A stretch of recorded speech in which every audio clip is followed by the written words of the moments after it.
Ankit and I were failed entrepreneurs. He had tried one startup in a home business. I had tried two startups in consumer internet business. And the only thing Ankit knew was home and mattresses very deeply. The only thing I knew was to build online community and performance marketing in a very frugal way. So we said to start off, this is what we know, so we'll build a mattress company. And that's why the name Wakefit ended up coming. And when we checked on ROC, Wakefit Innovations was available. When we checked on website, wakefit.co was available. So we said, let us start off. We didn't have big dreams. But slowly, as mattresses expanded into bed linen, pillows, bed sheets, and so forth, Wakefit name still worked because it was related to overall sleep and being very productive after a restful sleep. But then when we entered furniture, we asked the question to ourselves saying that should we change the name? But the biggest thing that we found out when we interviewed our customers was we asked a simple question. What does Wakefit stand for you in your mind? We interviewed 5 years of customers. And they said Wakefit means good quality products at affordable value for money pricing. So then we said, okay, this whole thing that Wakefit means mattress, Wakefit means sleep is all in our head. People think of something else when they think of Wakefit. So then we said, building a new brand with a new domain, new website, new social media, it's a very expensive proposition. So we said we will go with Wakefit, stay true to high specs, affordable pricing, value for money, and stay with that. That's why it has remained that we think we can scale this up further in the same brand association. In terms of investment in technology, I think since the beginning, since the beginning, we have been fortunate that we have always had a very founder equivalent, very founding member CTO in our team. Since the beginning, that we have built a lot of platform assets. Like for example, order management system is built in house, inventory management system is built in house, customer care system is built in house. So we have built a lot of proprietary tools. In fact, our website is not on Shopify. We have built the entire website ourselves. So we have invested close to 100 odd people in the last 6 years who have worked with us consistently in this team, which has enabled this disruption. And in terms of analytics, since you asked where do we use analytics and how does it become very powerful for us, one of the core examples is this AI-driven mattresses that we built for consumers, where you can sleep on the product and basis your sleep rhythm, basis your deep sleep, REM sleep, the temperature automatically gets adjusted so that you recover better when you wake up in the morning. As simple as that to using forecasting methods, because of the data science, we are able to forecast to an accuracy about 95%, which means that utilization of warehouses, factories are always good. We also predict in terms of the, let's say, failures we are anticipating in our supply chain to deliver to customer orders. We get it notification on Friday in advance saying, these are the customers that we might get delayed by a day or two in terms of delivery. So why don't we proactively reach out to them and request them that if they can manage the 1 or 2 days for the time. So there are a lot of use cases from marketing research to consumer grievances to building products for consumers. Just like I mentioned previously, all the design that we try to figure out, we go by data. And all of this is built using analytics team, where we scrape around the world what is happening and then get insights on what new design should come up in the market. Customer pain index and customer intent model are two something that you might be very interested in. Customer intent model is when an anonymous customer comes onto the website and does action A, B, C, D, some other customer comes and does action X, Y, Z, browsing, clicking, staying, reading. Who has a higher intent and who should we market more? That is an innovation that we've built using our own intent model. The second one that Ankit mentioned is customer pain index, saying that it was supposed to be delivered, it was supposed to be moved from warehouse A to warehouse B, carpenter should have gone from location A to location B, but it's not happened. So proactively, if the pain index reaches a certain threshold, you call and explain to the customer and then buy yourself a day so that they are not inconvenienced. So these are just some examples too. Just one quick example to add to on the retail store side also. The analytics team has built a way to identify what are the potential catchments that we should open our stores in. We use a lot of data to figure out where should we go and open up the next store.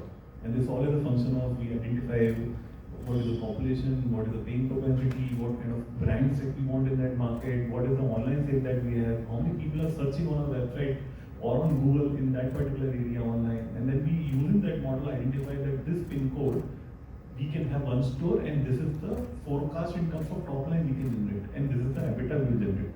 Accuracy has been so good that we have opened 93% successful stores as on today. So if we open 100 stores, 93 of them are 90% plus accurate to the forecast that we make.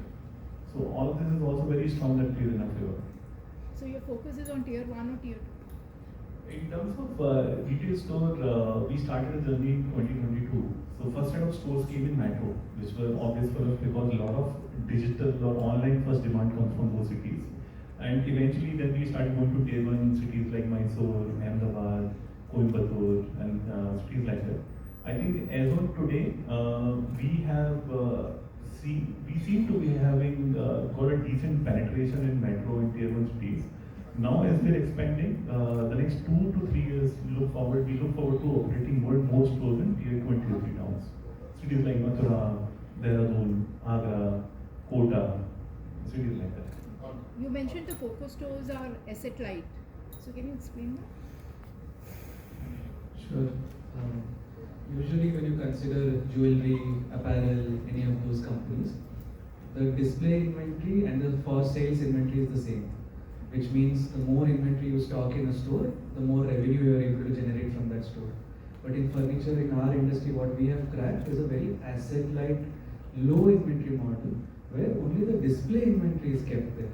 So customer with their family, they will come, they will spend 1 hour, ask all questions, they'll say which color will go with my walls, which color will go with my existing coffee table, they'll decide all of that. They'll make a decision, purchase those items and go home. The fulfillment still happens centrally from the warehouse and the factory.